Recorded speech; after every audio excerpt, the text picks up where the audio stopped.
Parents की involvement अगर बच्चों के पढ़ाई में बराबर से होती है तो बच्चों के पढ़ाई में काफ़ी प्रोग्रेस होती है।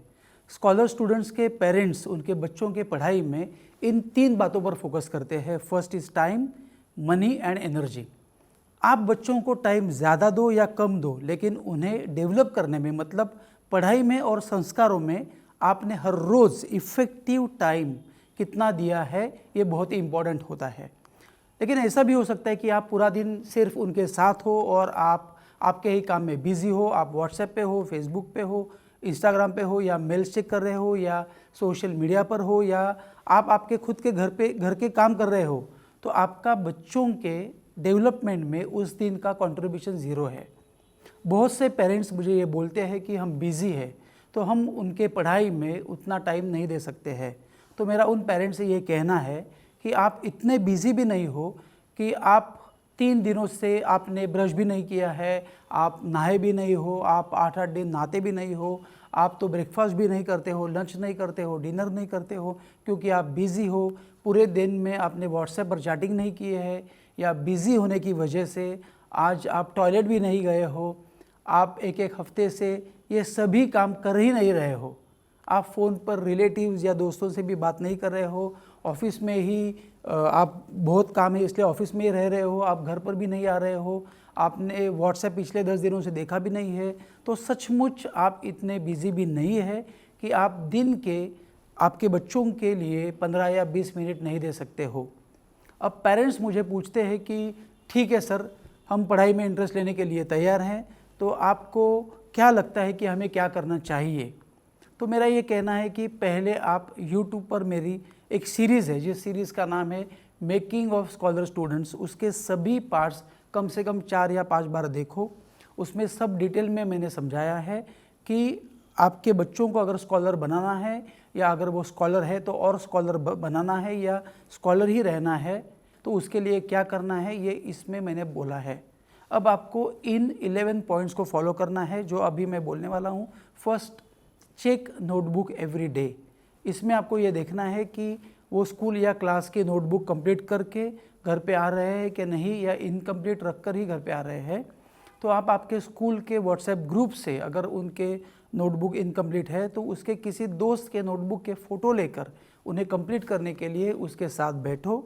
अगर वो रोज़ ही इनकम्प्लीट रख कर आ रहा है तो आप उसके स्कूल में जाकर टीचर से मिलो, लेकिन 10 बार आप उसके मुंह पर ये मत बोलो कि तू स्लो है, या तू नहीं लिखता है क्योंकि तू स्लो है। नहीं तो वो यही एक्सेप्ट करेगा कि वो स्लो है और उसके सबकॉन्शियस माइंड में ये बिलीफ फिट हो जाएगी।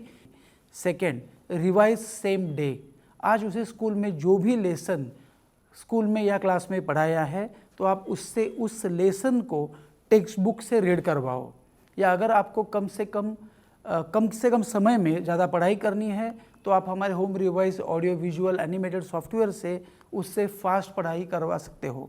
यहाँ पर ध्यान रखना है कि हर पैराग्राफ वो ज़ोर से रीड कर रहा है और आप उसे उस पैराग्राफ को इंग्लिश और आपकी जो लोकल लैंग्वेज है उसके मिक्सचर में उसे एक्सप्लेन करने के लिए बोल रहे हो, और वो पढ़ने के बाद एक्सप्लेन कर रहा है। यहाँ पर आपको यही गारंटी होनी चाहिए कि उसे उस लेसन के हर पैराग्राफ की अंडरस्टैंडिंग अच्छे से हुई है, उसको वो पैराग्राफ समझा है और वो आपको एज ए टीचर एक्सप्लेन कर रहा है। इसका मतलब यह है कि once teaching is twice learning. इसका मतलब यह है कि आपका बच्चा अगर आपको पहली बार एक्सप्लेन कर रहा है तो वो दूसरी बार उस लेसन को लर्न कर रहा है, क्योंकि पहली बार उसने पढ़ा है और वो सेकेंड टाइम आपको वो एक्सप्लेन कर रहा है। So once teaching is twice learning. इस सेकंड पॉइंट का रिजल्ट ये होना चाहिए कि उसे उस लेसन में ज़रा भी डाउट्स नहीं होने चाहिए। उसके बाद उस लेसन के नीचे जो एक्सरसाइज दिए हैं उसके आंसर, जो क्वेश्चन है उसके आंसर पूछो, उसे एक्सप्लेन करने के लिए बोलो, ताकि आपको यही समझ में आएगा कि वो सिर्फ रट्टा नहीं मार रहा है बल्कि अंडरस्टैंड करके वो क्वेश्चन के आंसर्स आपको एक्सप्लेन कर रहा है।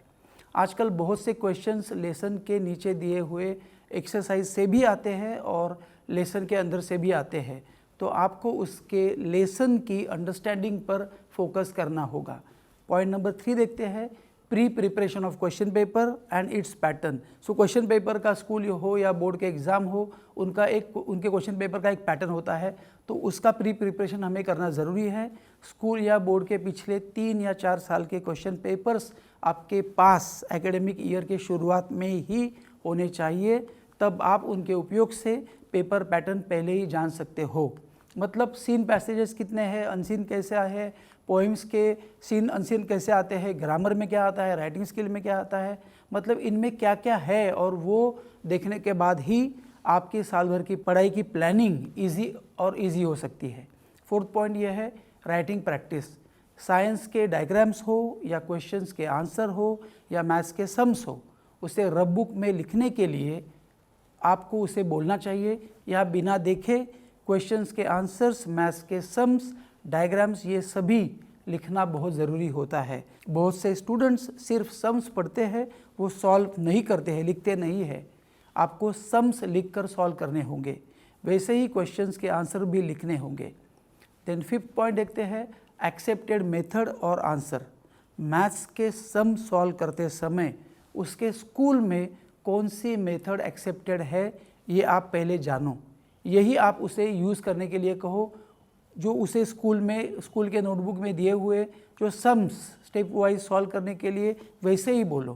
क्वेश्चन के आंसर्स लिखते समय स्कूल के नोटबुक में स्कूल के टीचर ने जो आंसर्स दिए हैं, आप सेम टू सेम उसे वही अंडरस्टैंड करवा लो और उससे वही बाय हार्ट करवा लो और उससे वही प्रिपेयर करवा लो, ताकि वो एग्ज़ाम में स्कूल जो एक्सपेक्ट करता है या बोर्ड जो भी एक्सपेक्ट करता है वही एग्ज़ाम में वो लिख सकता है।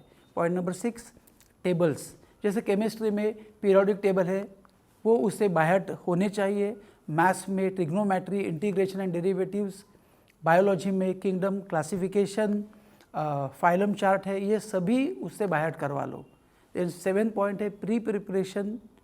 प्री प्रिपरेशन का मतलब है प्रिपेयर स्कूल में या कोचिंग क्लास में जो भी लेसन पढ़ाए जाने वाले हैं उसे पहले ही प्रिपेयर करो। सो पढ़ाने के पहले अगर एज अ पेरेंट आप उस लेसन की घर पर ही उसकी तैयारी करने के बाद उसे स्कूल या कोचिंग क्लास में भेजते हो तो आप बहुत ही अच्छे पेरेंट्स हो, और अगर आप ऐसा करते हो तो आपको मेरा सैल्यूट।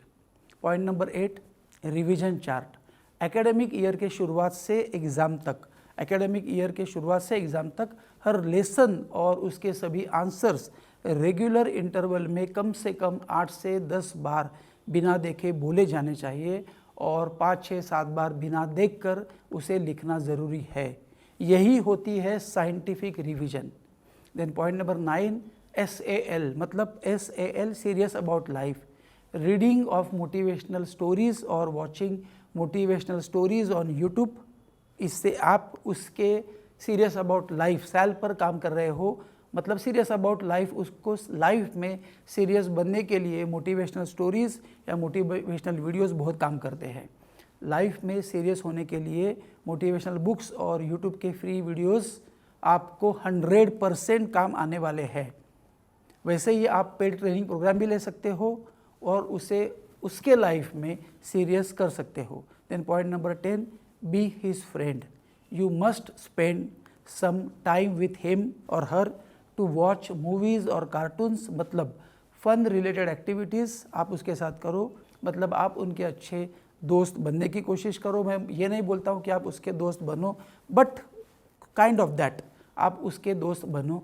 सिर्फ पढ़ाई और पढ़ाई के बारे में उसके साथ बात करने से अच्छा है कि आप उसके साथ एन्जॉयमेंट भी करते रहो। मेरा एक पूरा पेरेंटिंग का कोर्स है, उसमें 100 चैप्टर्स मैंने दिए हैं, वो सब वीडियो फॉर्म में है, आप उन्हें देख सकते हो, सब्सक्राइब कर सकते हो, और आपको अगर आइडियल पेरेंट बनना है तो वो आप देख सकते हो। वैसे ही मैंने बुक लिखी है पेरेंटिंग के ऊपर, वो भी आप पढ़ सकते हो, या बुक और वीडियो आप दोनों भी लेके उसका उपयोग कर सकते हो। Then point number 11 spend money. हम पैसा कमाते ही इसलिए है कि उनकी पढ़ाई अच्छी हो। यहाँ पर आप उसकी स्टडी इजी करने के लिए जितना भी खर्चा करो तो वो कम ही है। उसकी अगर पढ़ाई इजी होती है तो उसका पढ़ाई में इंटरेस्ट बढ़ जाएगा, वो पढ़ाई एंजॉय करेगा और वो पढ़ाई उसके लॉन्ग टर्म मेमोरी में बस जाएगी। वैसे ही आप एक्स्ट्रा करिकुलर एक्टिविटीज़ के जितने भी कोर्सेस हैं तो वो उससे करवाओ, जैसे कि समर कैंप है, हैंड राइटिंग के कोर्स है, अबैकस है, लीडरशिप है, लीडरशिप डेवलपमेंट कोर्सेस है, एट्सेट्रा एट्सेट्रा। तो आपने इस वीडियो को देखा है, आप इस वीडियो को एक बार देखो, 2 बार देखो, आपके घर में डिस्कस करो, लेकिन मैंने इस वीडियो में जो आपको दिया है वो आपके घर में आप कैसे इम्प्लीमेंट करने वाले हो उसका एक एक्शन प्लान बनाओ।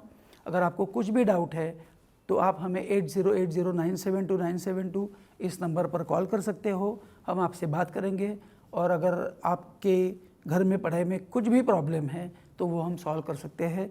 Thank you very much for watching this video. I wish you all the best. Bye bye, take care.